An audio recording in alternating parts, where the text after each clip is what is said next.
Alright, you're watching Fugitive Redeye, and welcome to another response video, and yet another Walking Dead one. I'm doing this initially in the same stream as the Kenny one that I uploaded previously to this, ideally.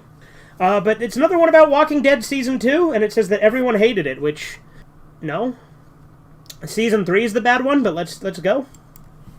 Well, we're finally here. Almost 2 years ago, I took pen to paper over Season 1 of Telltale's The Walking Dead and spoke basically to excess about a game most people had played, enjoyed, and then just moved on from. Like most... I love this game. I've played through it multiple times. I don't know what you're talking about. Things in life that have elicited even the mildest emotional response from me, I just couldn't put it behind me. I made a pretty thorough... I mean, yeah, it's good. I revisit it myself plenty of times.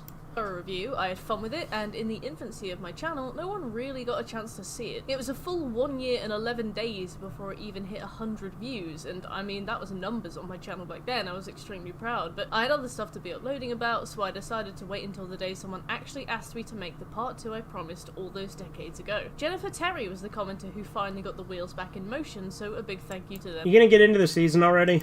And it's good timing too, since I copped a copy of it on the PlayStation 3 store recently and got to play it in all its terribly optimized freezy glory. Seriously, in the twilight of Telltale's career... You know the PS3 version of Season 2 has a shoot mic option that isn't in any other version, but it's not in it anymore because they patched it out. Anyway, there's spoilers, obviously. I'll put a spoiler warning at the beginning of the re-upload of this as well. This game ran like 2 marbles juddering around in a tin can. I've never seen a game equivalent of Fuzzy Felt struggle so much to maintain itself on any level. I gave this game the grace of a good, proper try. I played it through twice, taking polar opposite approaches each time. In one approach, I focused on long-term loyalty. I was distrustful of the new group, and I was loyal to Kenny. Which is the correct response. That is the way you should play the game. At every opportunity. In the other playthrough, I tried to build bridges with my new zombie fighting colleagues and basically put everything I had into these new relationships instead. And after all that time, all that consideration, all those chances, I am finally ready to talk to you about why The Walking Dead Season 2 had the weakest writing in the entire series. No. And I mean, I try not to say this in a way that makes me sound like a slobbering tit, but I am going to be looking at it thematically. Usually I dissect games chronologically, going through the story beat by beat and then analysing it at the end. Sometimes I split games down the middle and talk about the pros and cons without any specific direction. However, this time I'm going to talk about the main themes I believe this game tried to focus on. From this, we're going to talk about them in relation to the game and use them to frame some general criticisms I had with it, and then we're going to talk about how this game fell flat on its face trying to explore them. Before I begin... Well, I just disagree. Like, there are some things it doesn't execute the best, I will admit, but I don't think it falls flat. I think that there's plenty of things it does right. Going into full spoilers for Seasons 1 and 2 of The Walking Dead. Obviously, the Telltale's Walking Dead, not the TV show. So keep that in mind that we are in spoiler territory now. You have been warned, and it is actually illegal for you to complain from this point on. Don't RDRR. fact check that. Secondly, a huge thanks to my patrons for their support as always. Just get on with the fucking video! Patreon is linked in the description below. My cheapest tier is $3, so if... Damn, really? Lots of people have like a $1 tier. I guess a lot only have a $5 tier. It's really not me. I really shouldn't be a bitch about that, but just get into the fucking video! If you watch a lot of my content and you fancy supporting my reviews, please check it out. Furthermore, check out my Twitch over at twitch.tv/mokk if you want to... Stop plugging and get to the fucking video already! Come chat about games in real time every other day at 7 PM UK time. Finally, if you enjoy the video, make sure to drop a like, comment your own thoughts on Telltale's Walking Dead, and subscribe to me here on YouTube. I post videos as often as I humanly can, game reviews, ranking, general discussions, so if that sounds like something you would enjoy... God, so many shameless self-plugs just in the beginning alone. Get to the fucking video! Stick around so you never miss another upload from me. Thank you in advance for watching, and let's get to work. Oh, shit.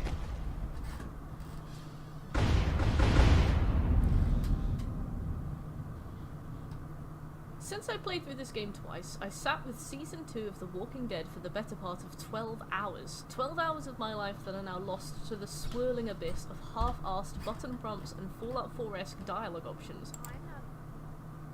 It's a Telltale game? What do you expect?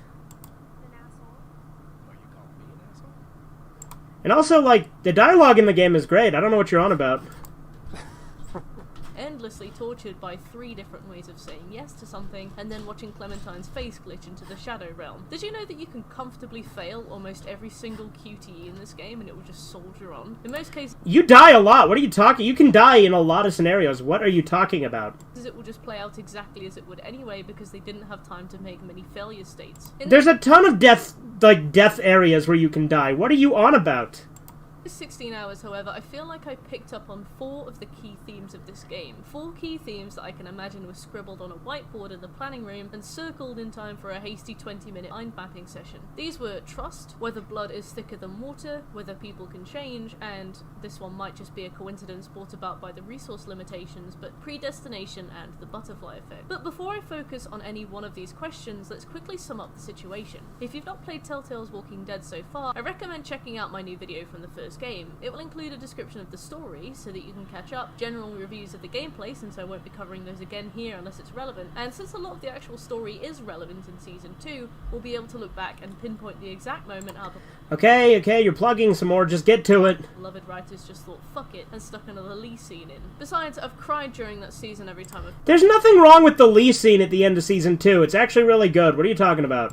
played it, and I've played it 3 times, so I have absolutely no desire to relive it. Just seeing Lee walk towards that bin has me turning away. Why can't you hear me, Lee? Don't go near the bin, Lee. For those of you who are familiar with the first series, we begin Season 2 a few years after the end of that ordeal, and we get a rough retelling of the events that followed the most gutting moment in video game history. After escaping the marsh house in the town of Crawford, Clementine, the embodiment of adorableness, wanders out into the wilderness only to run into 2 familiar faces: Omid, short king and bundle of golden retriever energy, and Krista, functional adult with ponytail. After our time skip, the 2 are still happily roaming with Clementine, and Krista is wildly pregnant. Babied up, I believe is the medical term. This tiny assorted family stops at a public bathroom to rest, but when Clementine gets held at gunpoint by a desperate stranger, Omid comes in and fumbles the bag pretty hard. Where was Omid's gun? That's one thing. Why didn't he have a gun?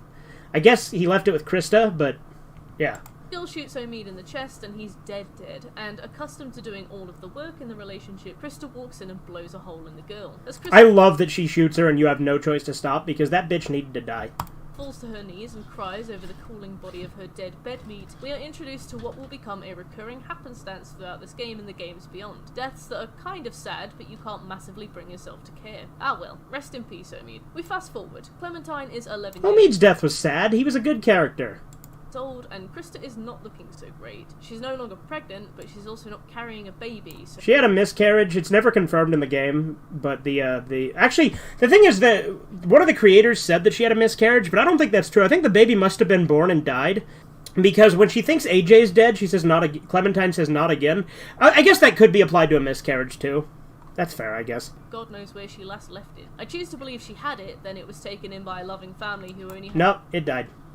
Hence the not again dialogue. had room for 1. Yeah, that's how it'll be. The child went to live on the farm. Very happy, very healthy. We just can't visit them. Krista's tired and irritable and broken, and frankly I can't fault her for that. But she blames Omid's death and whatever else on Clem. As she stokes the fire, she casts this absolutely exhausted look over her shoulder, and damn, I've worked with a few people who have made me feel exactly how Krista looks. Krista walks away from the camp and gets cornered by a group of dudes. They demand to know who she's with, and despite the fact that she can't stand to look Clementine in the eye after all this time, she won't rat her out. That's my girl, Krista. A true ride-or-die bitch to the bitter end. Clem, at least my Clem, distracts the guys, allowing Krista to escape, and then runs off. And we never know what happens to Krista, unfortunately. That's one big flaw, is you never find out what happened to her. After a series But the thing is, I guess it's not actually a flaw. Because in this situation, if you were in this world, there's a good chance you'd never see her again. QTEs that are more like tapping X to skip dialogue than they are actually about challenging you, Clementine falls into the river and washes away, never to see Krista again. Never again, you say? Yes, never again. Clem will vaguely mention Krista from time to time, but that's it. It's all gone. After an interesting setup... Again, it's a shitty world. You get separated, there's a good chance you're never going to be reunited. Krista is gone from the series forever. Like, after you finish secondary school and you never see nor hear from your classmates again, despite tearful promises to always stay in touch, and a decade later you've got no idea what they're doing with themselves. There's not even a callback to her later in the series, in seasons 3 or 4. You know, she was actually originally intended to be the villain in Season 4, but then they switched it with Lily. Or even the Michonne DLC, like a little note or a zombie with her clothes on, just to let us know what happened to her. And because of the state of this franchise, I do really like the detail, but I have no idea whether that was intentional. Whether she was supposed to return, but it was cut for budget reasons, or whether she was supposed to have her end revealed to us in a note or a bit of dialogue and it was just forgotten, as the project and developer got passed around like a hat of keys at those special parties your parents go to. That'll be a recurring issue throughout this review. Intended writing or budget constraints. It wasn't like I was happy to be done with Krista either. She seems alright. Look, admittedly, Season 2 was on a time crunch as well. It came out literally a year after the first season. Telltale Games had a lot of games rushed. That is a thing that they did. So that is also something to think about. But more the way, if purposeful, this detail doesn't shy away from the fact that in a post-apocalyptic world, separation, even on a small scale, likely means you'll never see each other again. Yeah, like I just said. You can spend months or years with someone, only to one day just vanish from each other's lives in a blink of an eye. People get split up and that's it, no going back. Abrupt, definitive. And with that we begin The Walking Dead Season 2. So, first of all, I want to talk about the theme of trust. Trust is a recurring theme in this season. In some cases it's more implicit, but once or twice it is just occasionally blurted outright in case we missed it. Well, you need to trust Kenny. Be loyal to Kenny. That's the best way to play. Specifically by a man called Carver, who we will cover later. Carver's great. I love Carver. A lot of questions that this game kind of raises about trust. Should a child be trusted at face value? Is there a threshold of size in a community before trust is easier to give? Or is it even genuine trust if you're just trusting them because you know you can overpower them? Trust with weapons, trust with information, trust with safety and well-being. The story wants to tackle it to some extent, but I feel like Telltale was churning games out at such a high rate at this time that they had the designers create all the maps and all the character models, and then set the writers loose and told them to make a story with whatever they had available. Which in this case was like 10 very simple scenes in a cabin interior. That's the only reasoning I could think of for this. No, there's a lot of different areas. What are you talking about? Because even with such a basic overarching theme as trust, their narrative decisions are pretty baffling. After Clementine is swept away from her miserable life with Krista, she climbs out of the river and scavenges for food. She finds some beans, she meets a dog, the dog wants... What's the matter, scared of beans, space boy? The beans, the dog rips her arm to shreds, and a desperate... This nigga eating beans. ...to steal said beans. She trusted the dog because it was cute, and it ripped her open like a Tesco bag for life on a long walk home. But it makes sense to trust dogs because dogs are loyal.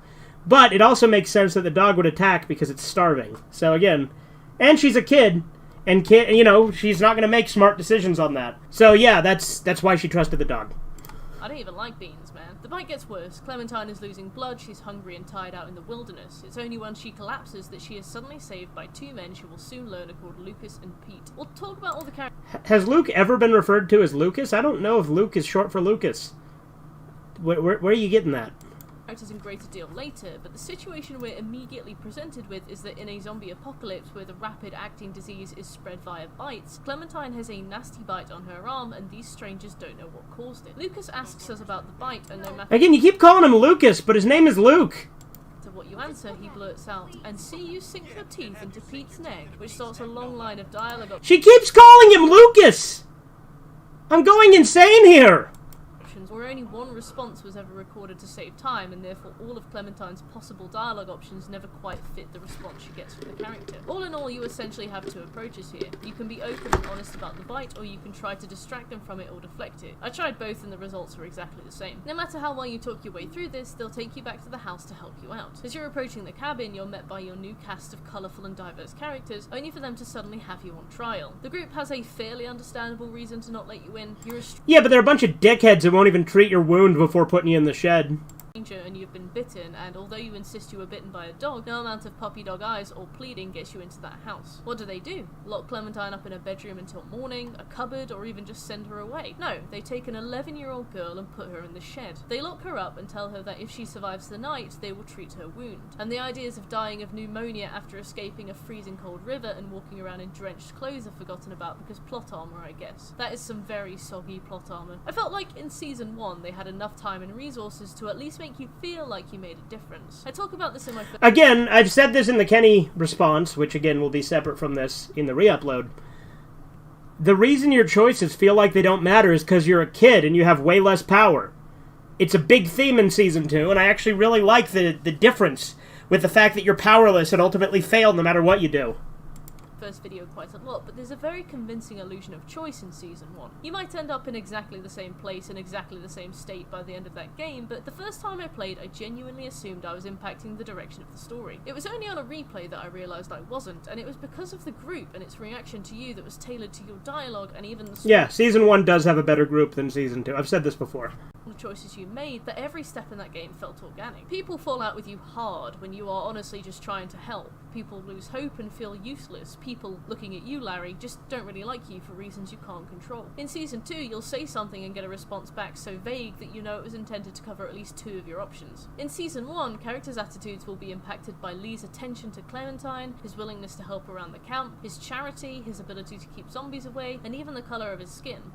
Okay, so this bitch is clearly under the misassumption that Larry is racist, which again, I've already done a whole video about, but he's not fucking racist. Lee's a goddamn murderer, and he makes it clear that's why he doesn't like him. Holy hell, this lady's dumb. Sometimes he could convince or compromise, but sometimes he just couldn't reason with anybody. In Season 2, all the characters just cluster around one big factor, in this case the dog bite, and each have 2-dimensional responses to it. I feel like the right... Well, again, they don't know you. Why do they have any reason to be impacted otherwise? And again, you're a kid. Your choices don't matter as much, because you have less agency, less impact.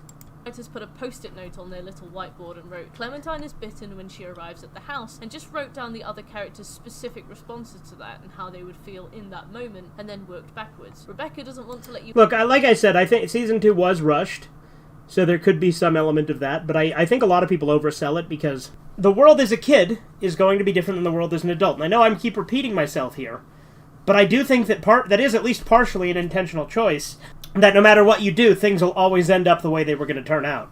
That's just how kids experience life, too. In because she's a bitch. Alvin wants to let you in because he's a doormat. Luke wants to let you in because they needed a nurturing character. Nick won't let you in because he's scared of zombies. In a vacuum, as an isolated event, sure, but played out, it's woefully underdeveloped. But it's so strange. Why would any adult make that choice about an 11-year-old child? An 11-year-old child whose clothes are still likely wet and cold from having fallen in a river. Well, again, they all argued about it, and they all had different motivations, which you yourself pointed out.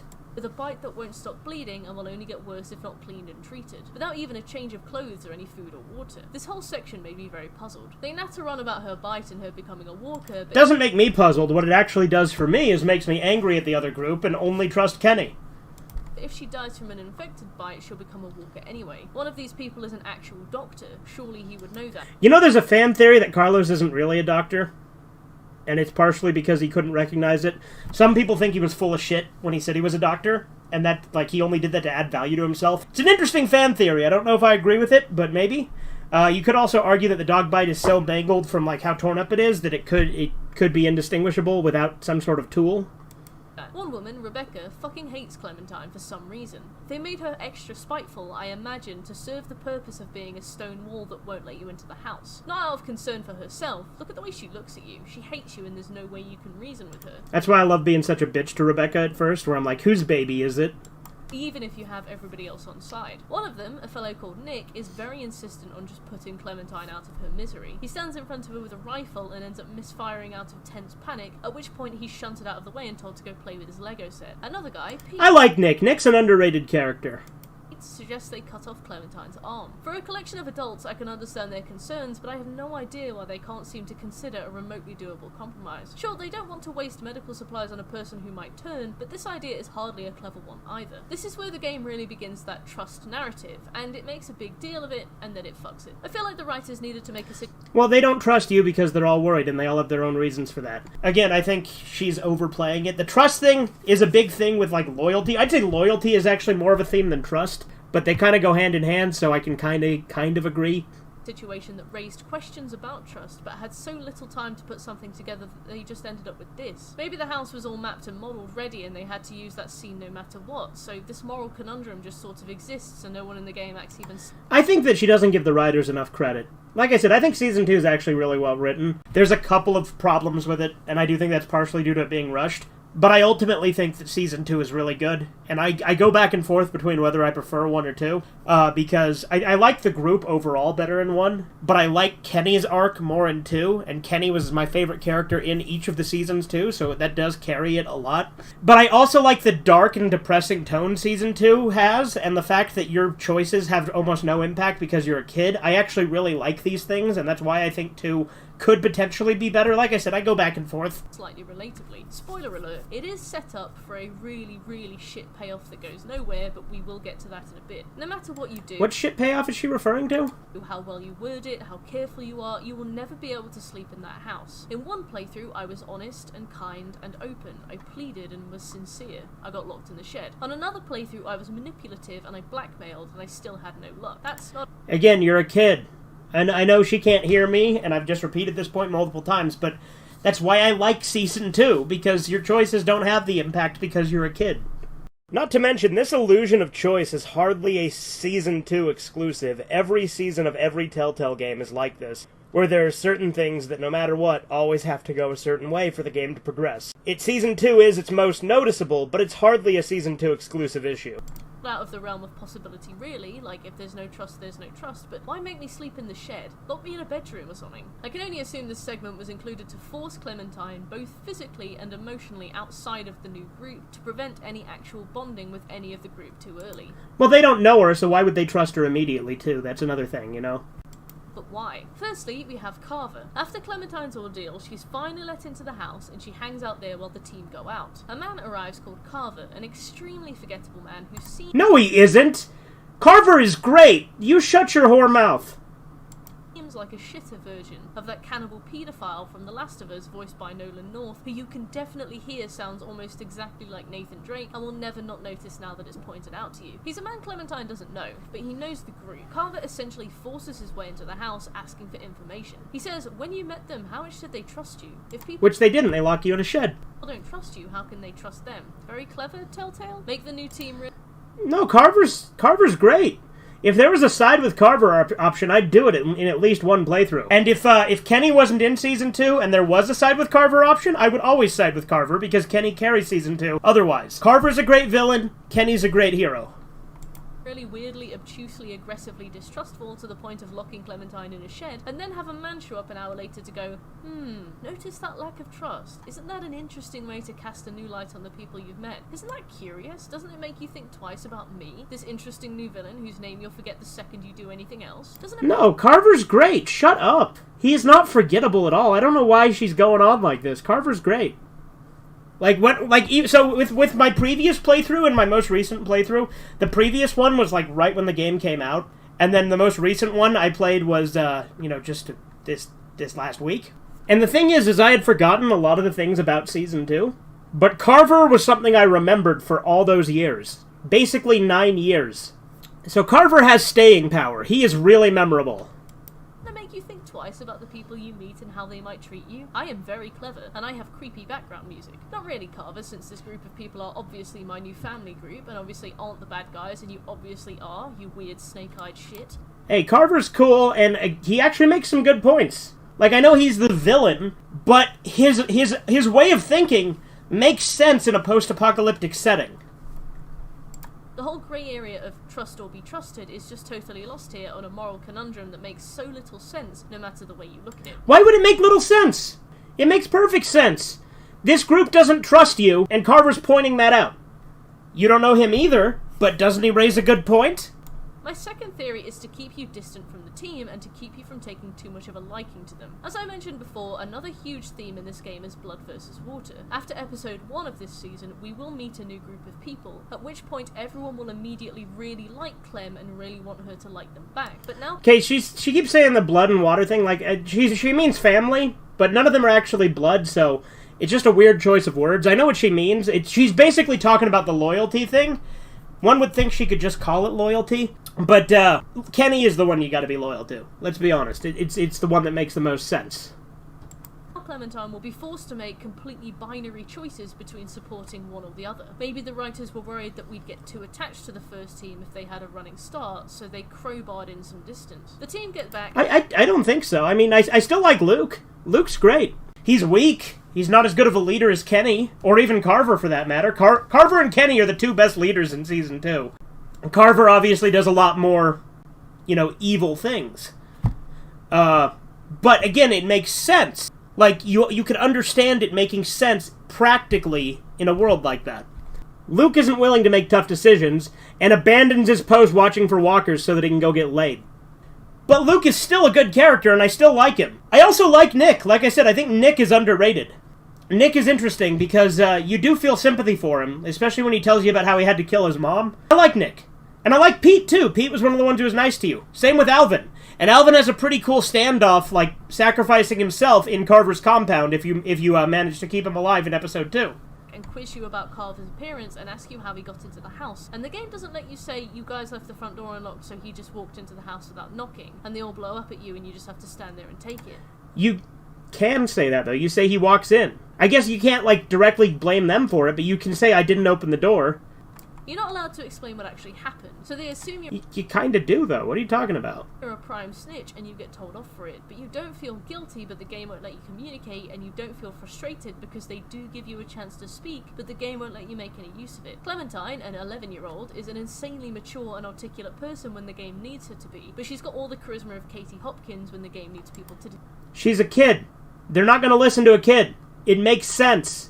Like you. Fantastically, as soon as Carver is gone, the team has no reason not to trust you anymore, story-wise anyway, and they all immediately have this incredible change of character and attitude. I mean, they have... It's not like an overnight thing, and I don't think they all just immediately love you. But again, you also are a kid, and maybe they realize that they fucked up. I think that's a pretty good explanation, too.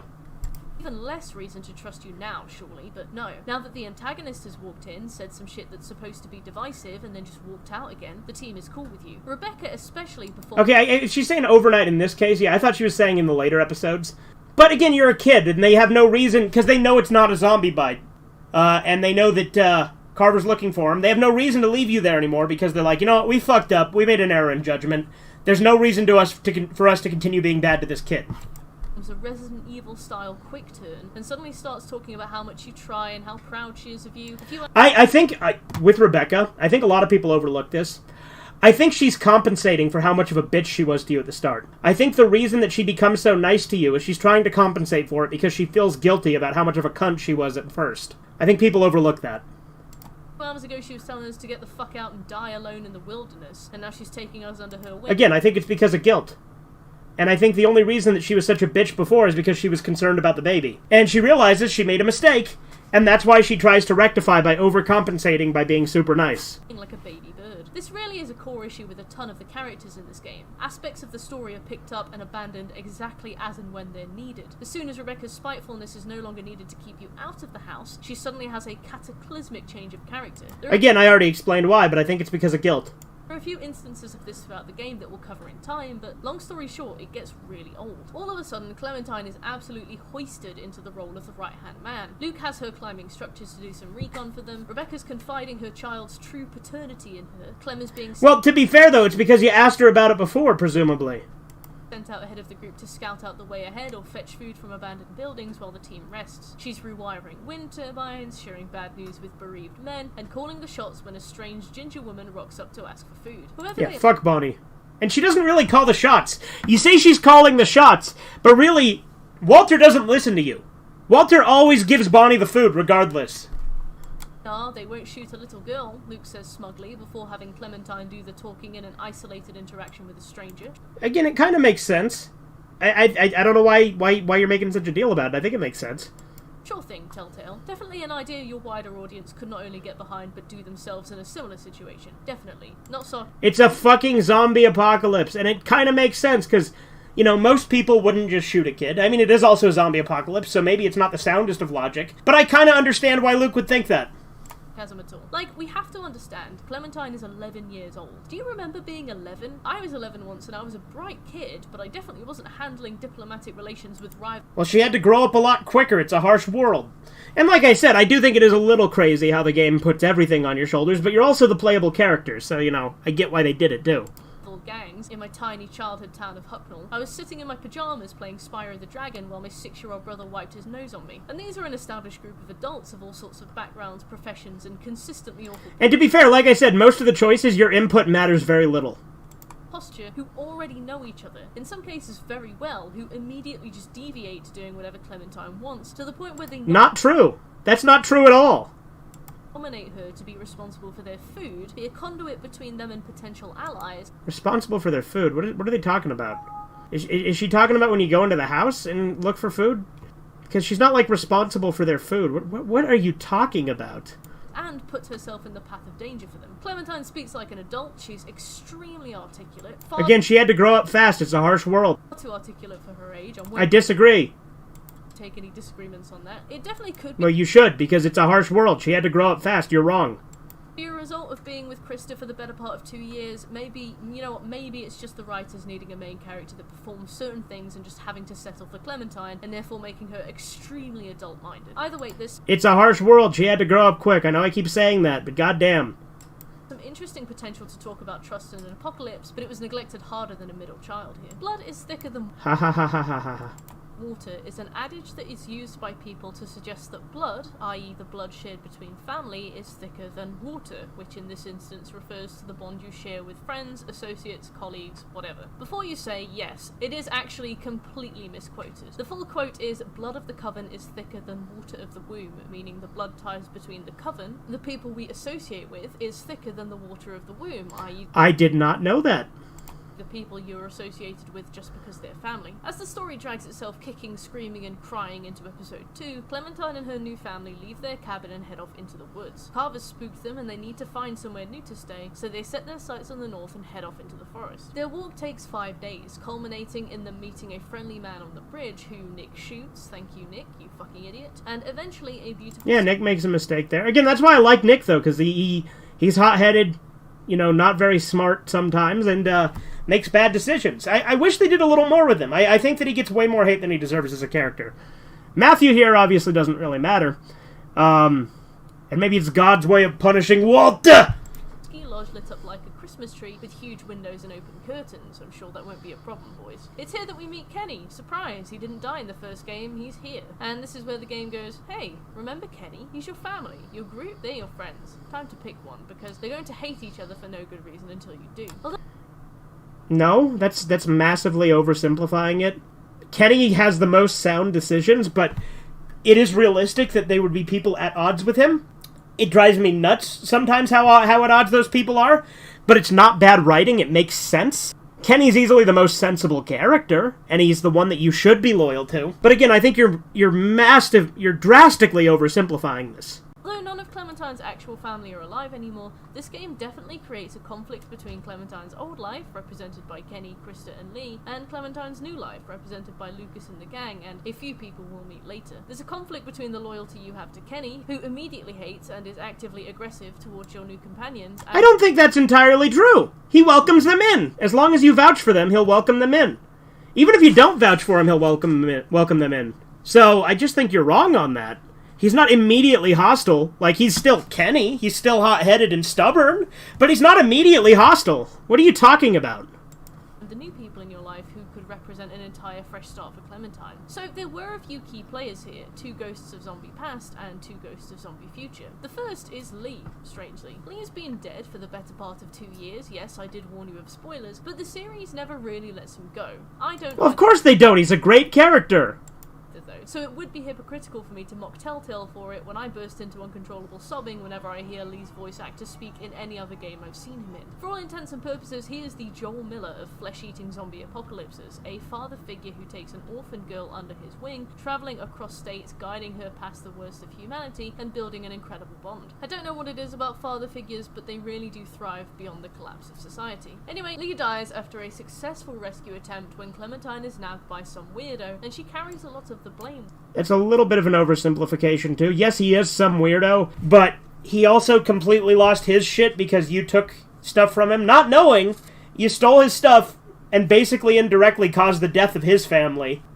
Which, again, I think is pretty cool that Season 1 did that. So he's not just some weirdo. Again, I know I'm making a mountain out of a molehill here, but you're oversimplifying him a little bit. He is a little weird, though, because he keeps his wife's dead head in a fucking bowling ball bag.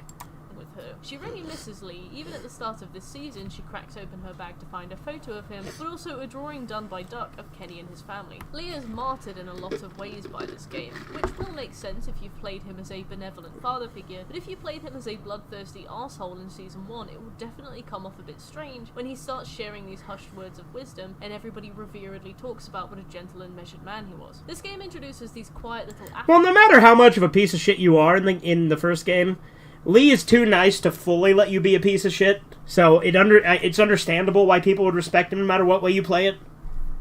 The life scenes that happen when Clementine is close to death, where she wakes up and she's on a train with Lee or in the RV with Lee. Clem will be chatting to him quietly, he'll be calling her Sweet Pea, and he'll be encouraging her to rest. No matter what, Lee is always good to Clementine, even if he's a piece of shit otherwise. Massive gripe with where they took this, but it doesn't actually come to fruition until Season 4.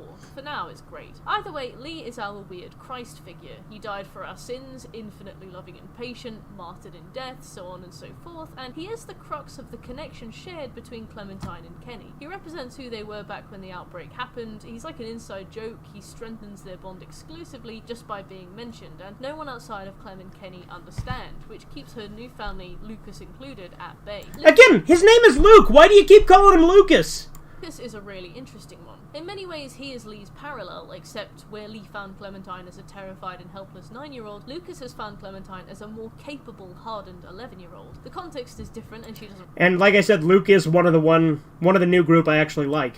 ...rely on him, so the relationship can't be replicated. The 2 years between Seasons 1 and 2 haven't been kind to Clementine, and like every other female video game protagonist on the PlayStation 3 who needs to show that she's grown stronger, she gets put through the fucking ringer Lara Croft style and endures unimaginable pain and suffering. Consequently, the nurturing potential that Luke has is kind of knocked away. See, she got his name right there!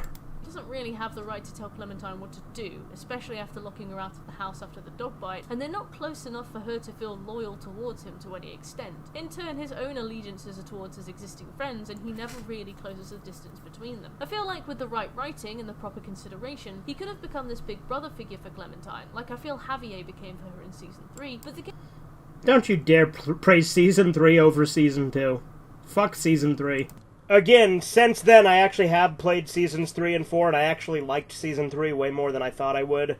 Javi is actually a really good character, and David is also a really good character. My only issue with Season 3 is fucking Clementine shouldn't have been in it. Like, honestly, that's the one major issue I have. The game doesn't do anything with it, and once the team arrive in the ski lodge, he's basically abandoned by the story until the final episode. Also, she said Javier instead of Javier. What a weird mispronunciation. Bar a few moments here and there where he just makes him sound French.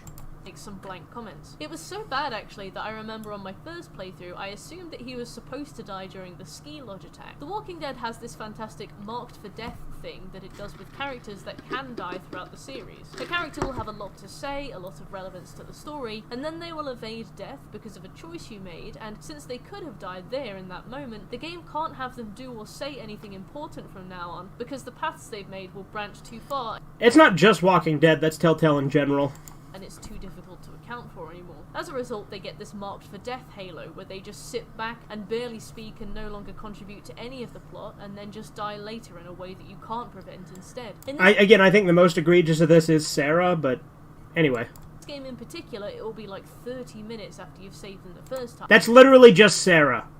I'm looking at you, Sarah. Yeah, it's literally just Sarah. Until Dawn, you'll know it. How in that game, Chris, Ashley, and Emily basically just have nothing to say in Chapter 8, 9, and 10, since there are so many opportunities for them to die beforehand that the game can no longer accommodate them. I feel like this was a major missed opportunity with The Walking Dead. Spoiler alert, but Luke does die just right at the end, and by then I feel like we'd shared 3 words, so I didn't care at all about him. It could... Well, then that's on you, because Luke was one of the few new characters I actually really liked. It would have been a Lee-level event, but Lucas was just duped. So again, why do you keep calling him Lucas?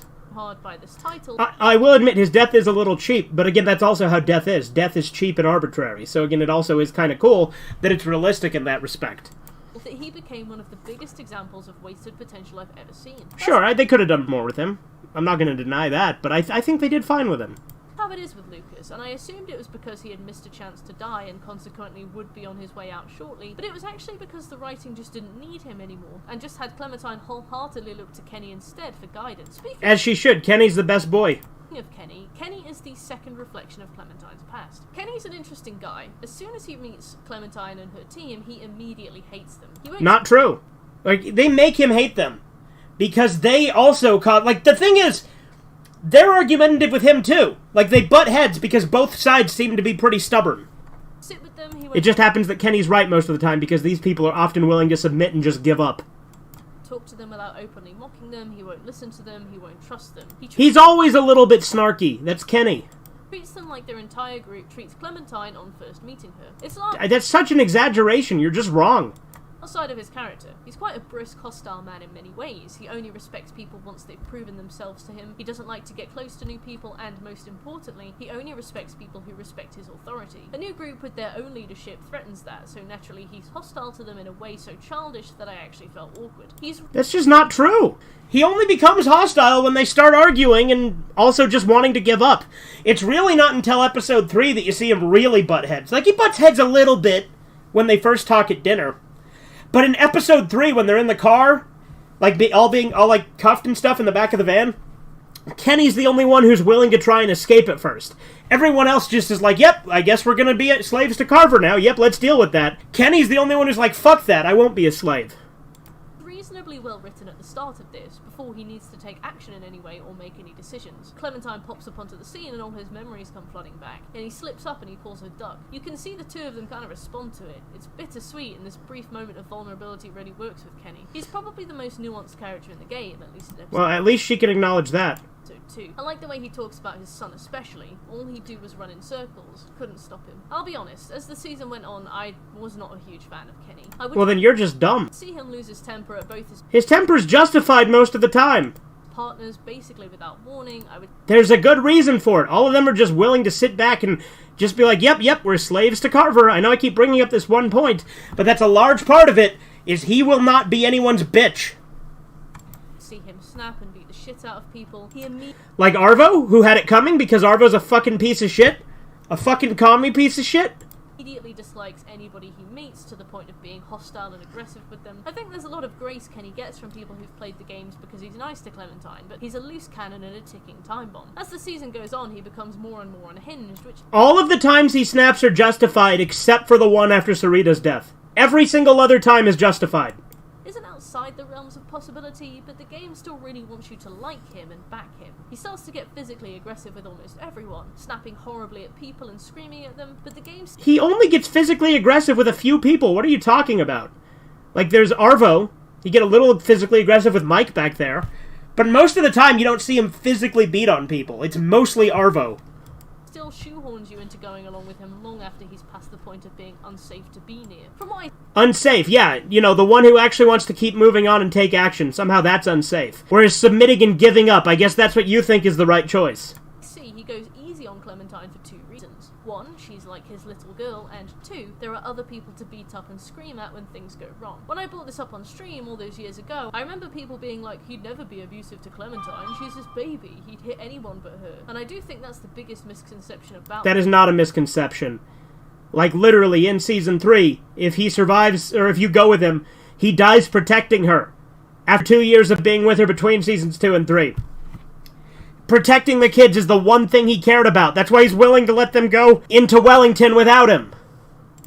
Kenny. The second Clementine is stuck with him alone, or when she grows old enough that he'd no longer be losing his temper at a child, you can bet she'd be in the firing line for one of... Bullshit!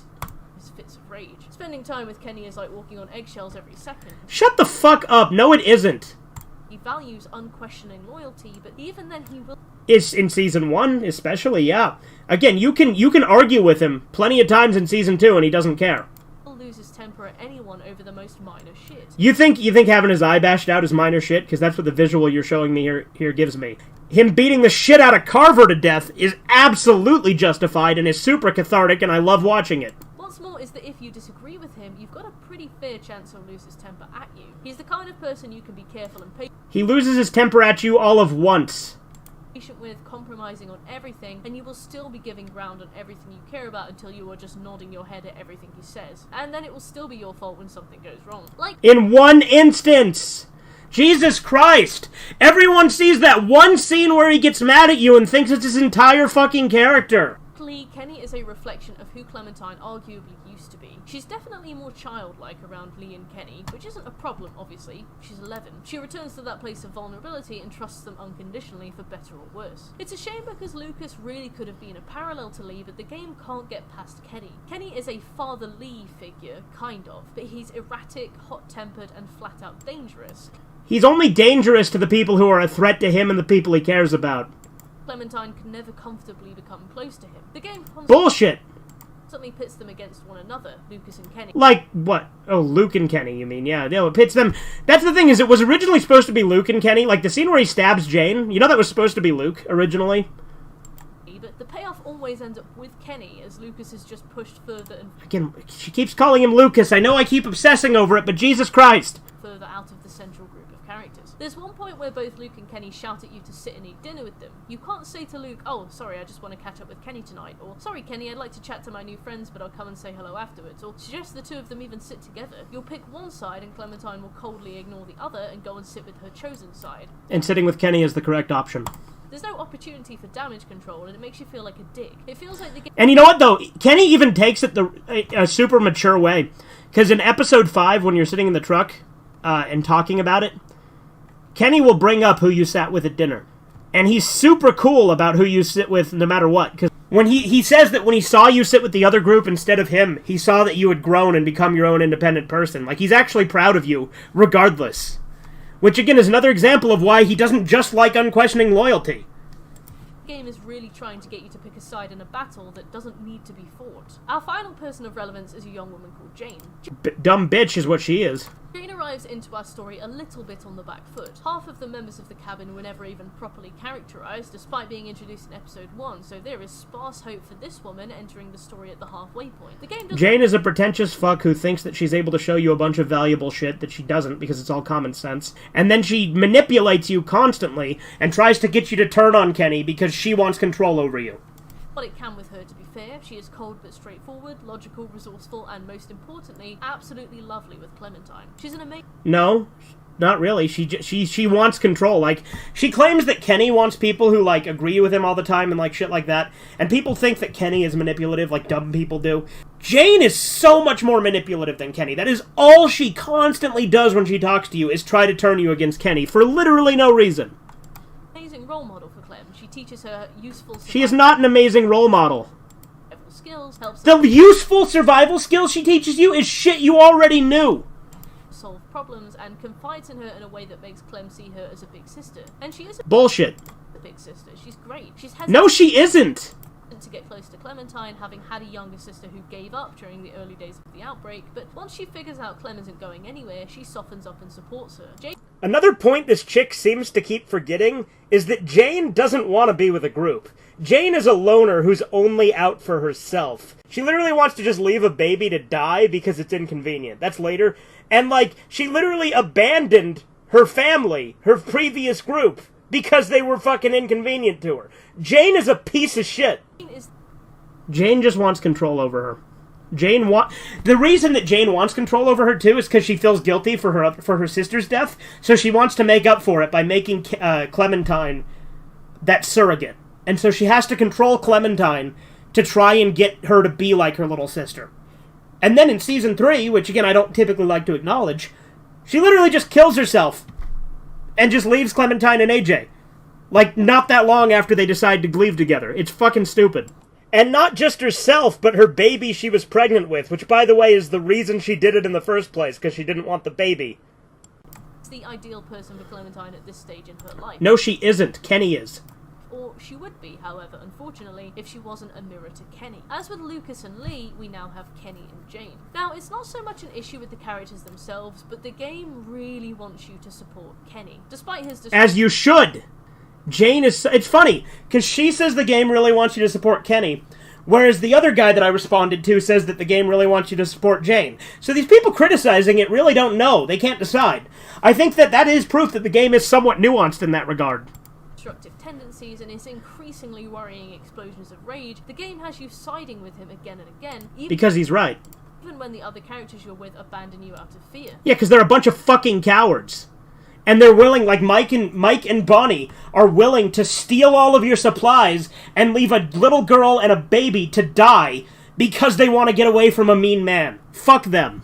Culminates in this absolutely ridiculous standoff that Jane is nowhere It's not a ridiculous standoff, it's a good standoff. near stupid enough to think would work. Wanting to... Well, yeah, she is stupid enough to think that. Jane is fucking stupid, and every skill that she thinks she's super great at is common fucking sense. You can see throughout the entire season, well, episode 3 and up, because she's not in episodes 1 and 2, but you can see in all of her screen time that she is fucking stupid and thinks that she's a genius. She is the prime example of Dunning-Kruger, because she thinks that she's so smart, but she's actually really fucking retarded. Prove that Kenny is a loose murderous cannon, Jane pretends to have let a newborn baby die. She leaves baby AJ in a car, safe and sound. Yeah, and people think that she's the ideal person.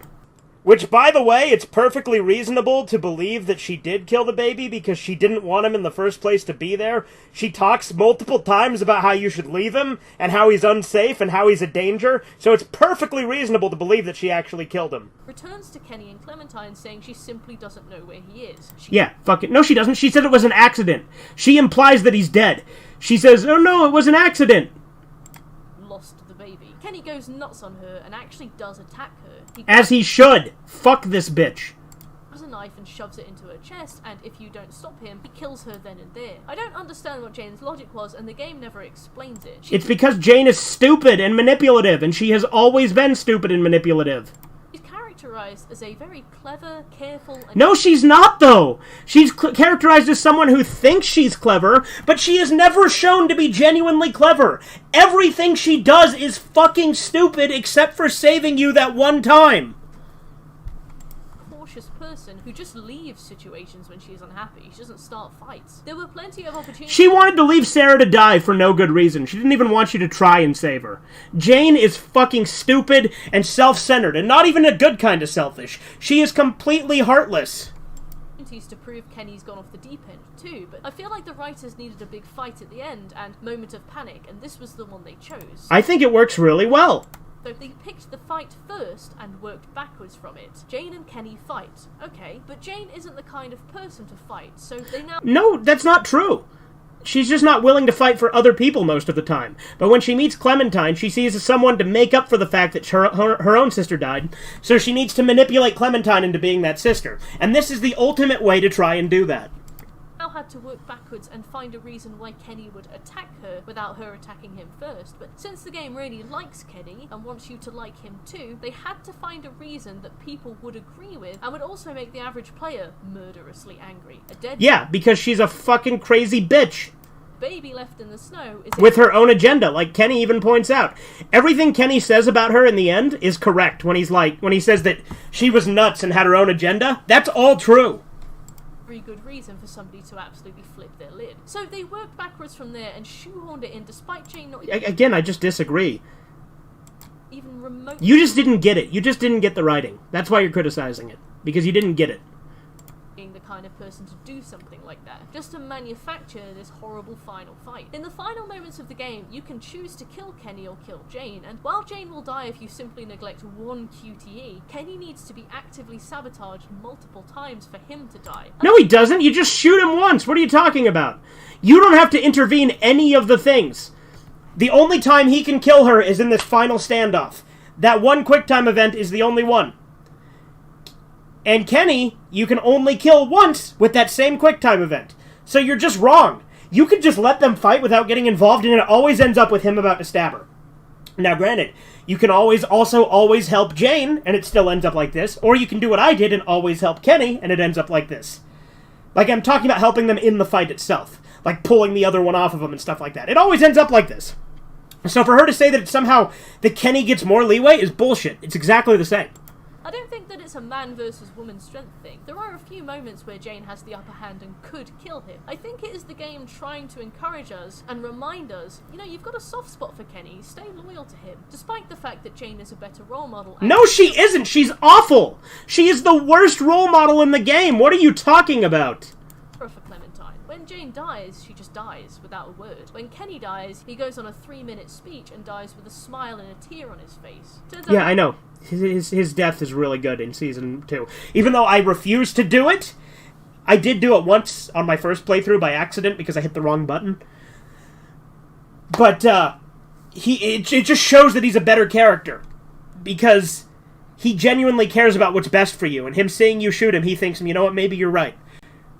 Kenny cares about you, Jane doesn't. Hence why she just kills herself and leaves you with the baby in the beginning of Season 3.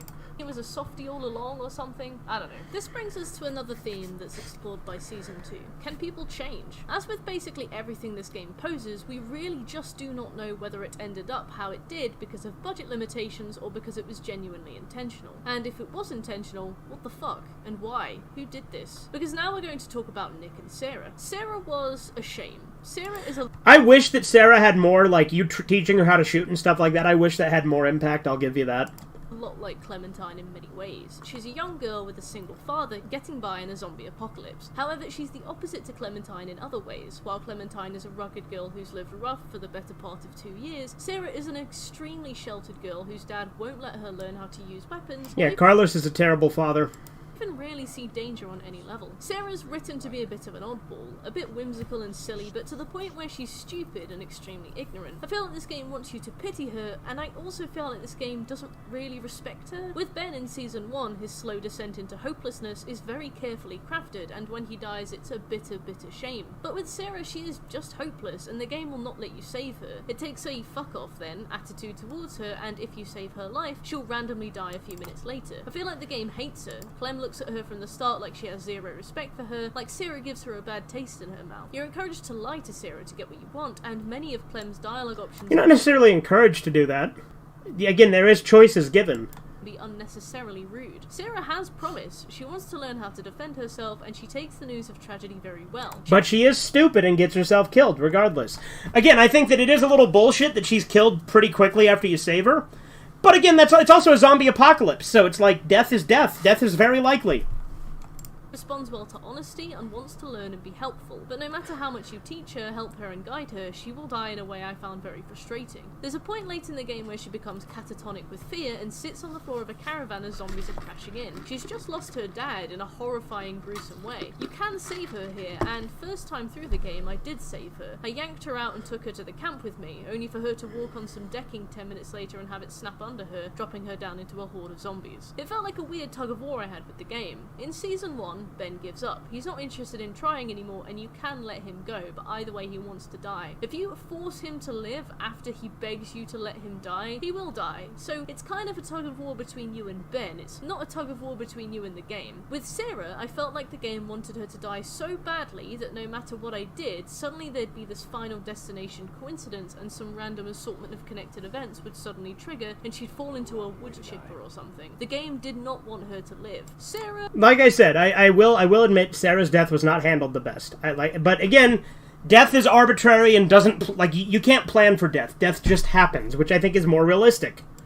I don't really get whether or not she wanted to live. You know, she never kind of specifies. Maybe she does. When you leave her to die in the caravan, she suddenly screams for you to wait and come back. So there is a part of her, I think, that wants to survive. Yet the game just stands next to you like, what a shame. Like, she's played for spiteful laughs. She's just completely irredeemable. The trophy you get for either saving or leaving her to die in the caravan is called a heavy burden, and that's all she is. And I feel like she could have been a lot more. I mentioned a while ago, during the scene where you're at the cabin trying to convince the new group to let you in with your dog bite, that Nick holds a rifle in your face and accidentally fires. For whatever reason it doesn't actually go off, but obviously there's this weird itchy, nervous, anxious man here with a bolt-action rifle, and it's a huge problem. When Clementine tries to address the issue with Lucas, he goes, "Nick's been known to go off once in a while. Don't hold it against him." And that's it. The man almost shot me in the face, and that's the game's explanation. And that's why I didn't forgive him initially, but I forgave him later after I promised Pete I'd take care of him. You can talk about it with Nick, but as far as the group is concerned, the case is closed. It's basically setting up a situation where you know Nick is... Well, I think they realize that the world's gone to shit. There's no sense in holding on to things like that. difficult with a gun, he's twitchy and anxious, and he will shoot on sight. Before he commits a horrible foreshadowed atrocity, the game spends a lot of time trying to humanize him too. You end up locked in a shed with him. He is human, though. He's flawed. He'll find some moonshine. After a few drinks, he explains that he's actually an arsehole because his mum got bitten and he had to kill her. And Clem actually... I actually really like that scene. That's the goal, to seem sympathetic. Like, that's an excuse for holding a rifle in a child's face with the composure of an electroshock therapy enthusiast. You just don't get the character, I guess. Because, like I said, I think Nick's a lot more complex than you're giving him credit for. Again, I wish they did more for him. He is underutilized, and his death in episode 4 is bullshit. I don't care, Nick, honestly. And lo and behold, when you're approaching the ski lodge, Nick will randomly shoot some guy in the face. He follows Lucas and Clem out, holds a gun up to a stranger that the pair are speaking very civilly to. They shout at him not to shoot and to back off, and Nick shoots them anyway. The character development in this game is handled with all the subtlety of a brick to the face. To compare this to Season 1, let's look at an equally unlikable character, Lily. Lily is the daughter of Larry, massive cunt and huge racist, who immediately... Larry is not a racist. People are so fucking stupid when they think Larry's a racist. There is no evidence in the game that Larry is a racist. You can literally call him racist as an excuse because you don't want to reveal that you're a murderer. But other than that, there is nothing. You lose. Good day, sir. He is not a racist. You don't get the fucking characters. That seems to be a pretty common thing. Immediately hates Lee because he's black. Lily... That is not why he hates Lee! He hates Lee because he knows he's a fucking murderer! One of those I'm not racist but types. No, you're fucking retarded and wrong. Who never actually gets involved in the racial hatred but because he's not racist. Supports her dad on everything he does and picks his side in every situation, so off the bat she's not one to like. There is people who think Larry is racist are the stupidest parts of the fan base. Something redeemable in her potentially. She appreciates order and rules. Nah, fuck Lily. And she'll always do her part even if she's exhausted and malnourished. She makes difficult... I do like Lily, actually. She is a good character, as is Larry. But, I'd never side with her. Also, it was really satisfying having AJ shoot her in Season 4. That was pretty cool. Decisions, like rationing food, but she's honest and you can get some kindness out of her if you make the effort. In the right situation, I do wonder whether she could be different, and there's a lot of that in Season 1. Often you can't change situations, but you do wonder whether things would have been different in another lifetime. Long story short with Lily, but by the end of her journey with the team, she's broken and devastated. She has dreadful friction with the group and isolates herself whilst also being pushed away, double whammy, and two members of the team actually kill her dad for better or worse, taking veritable C4 to the remaining British she had between them. She's not a good person by any means, but as you leave her at the side of the road or she steals your RV, you can see the domino effect that led up to this. She doesn't... Yeah, well, I don't think Lily's necessarily a bad person either in Season 1, but she's ultimately wrong, and leaving her behind is the correct choice. Because she shoots either Carly or Ben very impulsively. Also, clearly I meant Carly or Doug, but you know what I mean. Also, where's the complaint about the fact that no matter how nice you are to Lily, she always steals the RV? And if you leave her behind, she steals the RV. Where's the complaint about that, if you're going on so much about the stuff like that in Season 2? Now, granted, I don't think she intended to shoot Carly. I guess it depends on what you said. Because if you blame Carly or Ben, then she'll shoot them intentionally. But if you blame Ben, then either Carly or Ben will step in and get shot as a result. And unfortunately the domino effect of events that happens just pushes her away even more, so this is an inevitable end. There's nothing of that in Season 2, no matter how much it pretends. Nick's a dick, he kills people and the game doesn't care, and then he dies. Sarah's a burden and she always will be. Season 2 has a much bleaker look, and I just don't think you get it.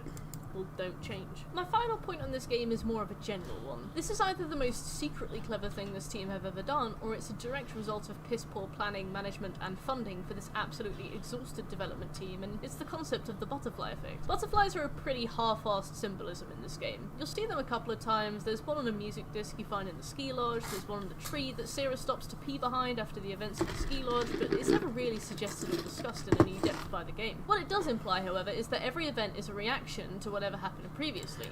Yeah, I think it's intentional, because, again, Arvo comes out and, like, you don't think he's going to come back, but he's pretty important. Fuck Arvo. Deserves every fucking beating he gets. Using the concept of a butterfly effect implies that when you see one event, you'll see everything that caused it. Season 2 tends to have a lot of deaths that trigger events and conflict, whereas in Season 1, deaths are often the consequence of build-up. There's often a moment of silence after deaths in 1. Ben, Doug, or woman option that isn't Doug, whose name I've forgotten, Mark. Carly's better than Doug. How could you forget Carly? And that's coming from me. I'm a sexist asshole. Carly is a better character than Doug. And Larry. There's a lot of that in Season 1. Deaths almost always be consequences, but never triggers. Deaths aren't this pinnacle of action, they come following a series of events that you only have partial control over. Duck and Catch's death comes as the result of a zombie attack, and it's not used to catalyse action. More to draw to a close a chapter of Kenny's life, and force his character to adapt or struggle under unimaginable grief, which in turn makes him more compassionate, more likely to save Ben later, and generally more loyal to Lee after Lee is bitten, and knowing what Lee is about to go through. There's nothing you could have done at all, but the real skill in the first season was in concealing that lack of agency from the player. It's half butterfly effect, half technical limitation. They can't account for all these branching paths, so they have to limit their story, and so they have to... Again, I think Season 2, the reason your choices don't matter as much is because you're a kid, and kids don't have as much input. Write a story that caters to that limitation. Sometimes you keep people alive until the end through your choices. Sometimes, no matter how hard you try, people die. But you can always see what led to it. Whereas in Season 2, deaths are used to catalyse action, which makes it feel cheap. Often, characters are so aggressively... But again, death is, like, inevitable. And death is arbitrary. Death doesn't wait for it to be a perfect moment. So I think Season 2's approach to death is ironically more realistic. To die that you'll save them, and they'll die a moment later. See Sarati, who gets bitten. If you cut her hand off, she screams and alerts the zombies, which immediately... Also, it's Sarita, not Sarata. You mispronounced her name, too. Kill her. If you save her, she'll die from the bite. There's Sarah, who we covered, and there's Alvin, who either dies in the lodge or is knocked unconscious in the lodge, and only shows up for one scene later before he again dies. Yeah, but the scene he shows up is really cool. He has a cool standoff. At one point in the story, 3 characters leave your group forever, and no matter how much they adore you, and no matter how much you beg to go with them, and no matter how much they say they want you to go with them, the game just won't let you. I understand... Now, why would you want to go with them? These assholes are willing to steal all of your supplies and leave you and a baby to die just because they don't like Kenny. That the team were likely very concerned about having... You know that in the PS3 version, there was originally an option to shoot Mike's bitch ass here, but then it got patched out. Too many characters alive at the end. You leave with only one of 2, or you can go alone, because having a selection of random characters would be very hard to account for in future games, but... Yeah, well, they half-assedly dealt with it anyway in Season 3. Season 3, it always ends up explained away. I mean, you could just say they split up, you could say they died between games, you could say... Which is what they do, it's bullshit. That they left the team, they got split off from one another, Krista style, they got lost. You know, the game is desperate to make sure no one whatsoever makes it to the end of the game, but it only has 6 hours to remove about 20 people from the lineup, so you've got characters dropping like flies over the most basic story beats, and none of them feature that initial cause and effect from the first game that make it so powerful, especially since the first game had a much smaller cast. There's no butterfly effect in this game, despite the use of imagery, and it's kind of an insult. There's one instance with Luke specifically, who falls through ice and drowns in a lake. The game is so desperate to see him gone that it starts yanking in acts of God to deliver these people to the gates of hell. Like, this guy was Lee's parallel, in a way, and you just kind of have him fall through the floor. Again, I've said this multiple times, death in real life is arbitrary and doesn't wait for it to be convenient to you. I think it's more realistic. It's a shame. I mean, I know that random deaths can happen in real life, but... And often do. Death is almost always random. I mean, not almost always, because there's, you know, old age and sickness and stuff, but... Any young deaths are typically pretty random. For a game that shows you butterflies, implies there is a butterfly effect causing everything to happen, you know, you've got kind of some contradictory ideas there. Is it an act of God and is it random, or is it a butterfly? I do think she's also overhyping the butterfly imagery. There's like 2. And I also think that she's reading a little too much into it. The above, said Telltale. I think all in all the game is crap, but we can't fault the development team for the resources they were... I just disagree. Season 2 is great. ...allocated. The catastrophic crash of Telltale is widely known across the gaming industry as a... Telltale gets a bad rap. Most of their games are pretty good. ...cautionary tale, as is working with Randy Pitchford or pre-ordering anything Bethesda make, and in those final days of Rome, I can... Ha ha ha ha ha ha ha. Imagine the teams were just spitting out everything they could to meet the horrendous demands from upper management. As a result, the game suffered very badly. Maps and characters were cobbled together first, or at least it seems to be the case. Yeah, you keep making assumptions that you have nothing to back other than a vague feeling of it. dialogues, and a stringy story was stretched throughout the remaining available space, meaning situations had to be twisted and contrived to fit this scope, and characters remained laughably underdeveloped. Dialogue options are 10 times more illusory than in the first game. Because you're a kid! You don't have as much input! I know I keep repeating the same points, but Jesus Christ! The moral conundrums they pull out of their arse are some of the most half-baked things I've ever seen in writing, and both failure and success feel very critically unearned. You're just wrong. Attempt you make in this game to enact any change or consequence just feels like a tug of war against a spiteful and unyielding game which rips characters and opportunities out of your hands for the spite. It's a bleak and depressing game, not a spiteful and unyielding game. We'll believe it. Thanks very much for watching my review of The Walking Dead Season 2. I sincerely hope you enjoyed it. Okay, well, there we go.